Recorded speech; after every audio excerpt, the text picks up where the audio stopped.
Hadirin yang dimuliakan oleh Allah Subhanahu wa taala, wabil khusus kepada saudara Endi dan juga saudari Anggit yang insya Allah sesaat lagi akan melangsungkan prosesi ijab dan kabul. Pertama-tama kita pantaskan diri kita untuk memuji dan memuji Allah Subhanahu wa taala, sehingga di kesempatan yang mulia ini, di tempat yang mulia ini, kita semua dapat berkumpul dan insya Allah akan bersama-sama menjadi saksi yang mana sesaat lagi Ananda Endi akan berikrar mengucapkan kalimat akad mempersunting Ananda Anggit, wanita yang dipilih, wanita yang memang insya Allah sudah ditakdirkan oleh Allah Subhanahu wa taala untuk Ananda Endi. Untuk itu, para hadirin sekalian dimuliakan oleh Allah Subhanahu wa taala, ada hal penting yang perlu kami sampaikan, wabil khusus kepada Ananda Endi dan juga Ananda Anggit yang insya Allah saat lagi atau sebentar lagi akan membina bahtera Rama, yaitu bahtera rumah tangga. Pernikahan, saudaraku, adalah sebuah ibadah yang sangat mulia di sisi Allah Subhanahu wa taala. Sampai Nabi membahasakan manakala seseorang dia menikah, maka dia telah menyempurnakan separuh agamanya. Maka bersyukurlah kita yang manakala kita saat ini masih diberikan kesempatan berkah umur oleh Allah Subhanahu wa taala dan dipertemukan oleh jodoh kita oleh Allah Subhanahu wa taala. Tentu saudaraku, dalam kita membangun bahtera rumah tangga itu tidaklah mudah, sehingga perlunya bekal ilmu dan juga ketakwaan kepada Allah Subhanahu wa taala. Makanya Allah mengatakan di dalam Al-Qur'anul Karim dalam surat Ar-Rum, a'udzubillahi minasyaitonirrajim, wa min ayati an khalaqalakum min anfusikum azwajan litaskunu ilaiha wa ja'ala bainakum mawaddah wa rahmah inna fi dzalika laayatin liqaumin yatafakkarun. Salah satu tanda bukti kebesaran Allah itu Allah telah menciptakan pasangan untuk diri kalian sendiri dari jiwa yang sama. Dalam ayat ini Allah menggunakan wa min ayati. Kalau dalam ilmu tafsir, ayat itu bermakna kita bagaimana bisa mendekatkan diri pada Allah Subhanahu wa taala.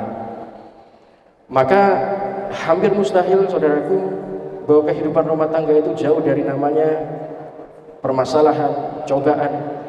Pasti semua kita pasti akan merasakan di dalam rumah tangga itu.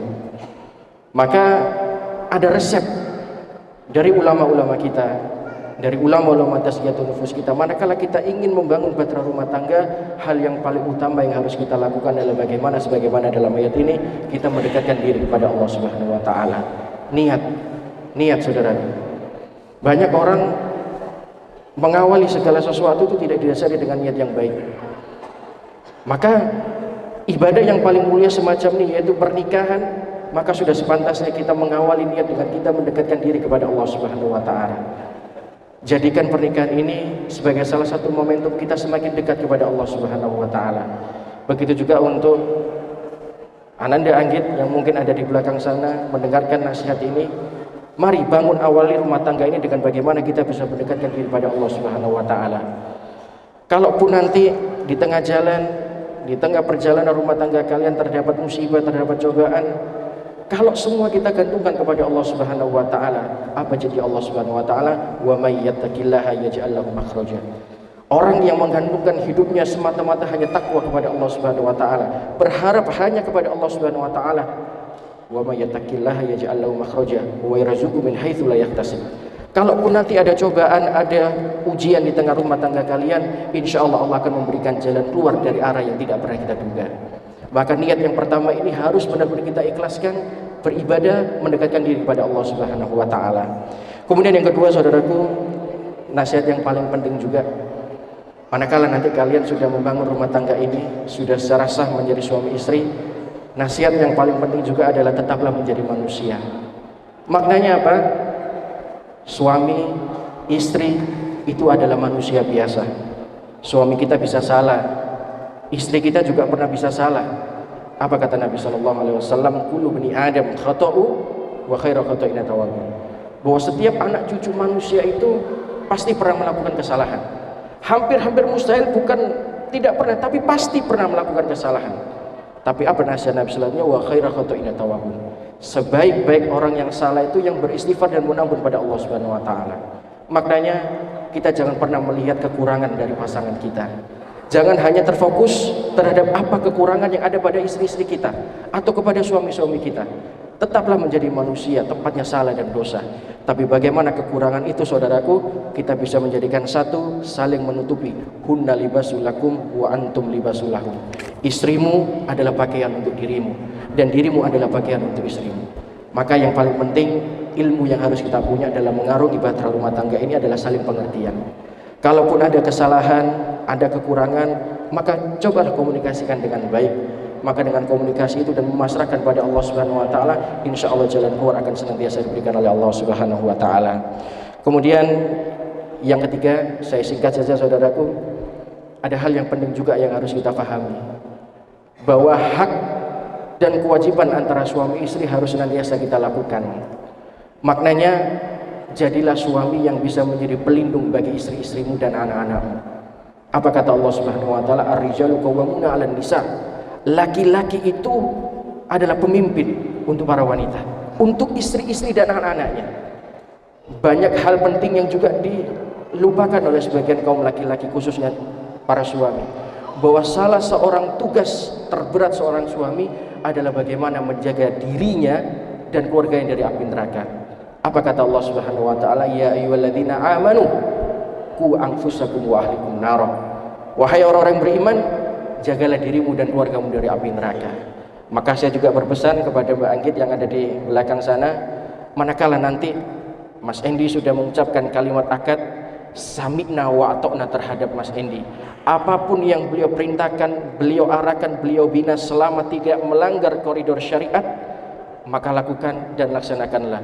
Surga itu Mbak Anggit saat ini, manakala nanti Mas Endi sudah mengucapkan kalimat akad, itu ada di tangan suamimu. Hormati dia, sayangi dia, muliakan dia, layani dia dengan baik, penuhi haknya. Dan untuk engkau Mbak Anggit yang ada di belakang sana, tunaikan kewajibanmu sebagai seorang istri yang soleha. Insya Allah rumah tangga kalian nanti akan benar-benar menjadi sakinah, mawaddah, warahmah. Yang terakhir, ini juga yang paling penting dalam menggauli rumah tangga ini, mengarungi rumah tangga, kedepankan kebaikan, kedepankan hal yang ma'ruf. Wa ashiruhunna bil ma'ruf. Manakala kita berkomunikasi, berbicara, menuntun istri kita dan anak-anak kita, lakukanlah dengan cara yang bijak, dengan cara yang baik. Saya sering membahasakan, kalau saya seperti ini dalam khutbah nikah kepada calon laki-lakinya atau mempelai laki-lakinya, apa yang saat ini sebentar lagi engkau akan ambil alih tanggung jawab dari kedua orang tuanya, dari walinya, maka itu adalah tanggung jawab yang paling besar. Bahagiakan dia sebagaimana dia dibahagiakan oleh orang tuanya. Jangan pernah kecewakan dia, tuntunlah dia, sehingga nanti suatu saat manakala kita dipanggil oleh Allah Subhanahu wa taala, kita benar-benar bisa masuk berkumpul dalam surga firdausnya Allah Subhanahu wa taala. Semoga nasihat yang singkat ini bisa menjadi bekal, menjadi sanggup kita dalam membaterai rumah tangga ini. Insya Allah pernikahan ini nanti yang saat lagi akan engkau lakukan senantiasa diridhoi dan diberkahi oleh Allah Subhanahu wa taala. Itu saja yang bisa kami sampaikan, kurang lebihnya mohon maaf karena keterbatasan waktu. Wassalamualaikum warahmatullahi wabarakatuh.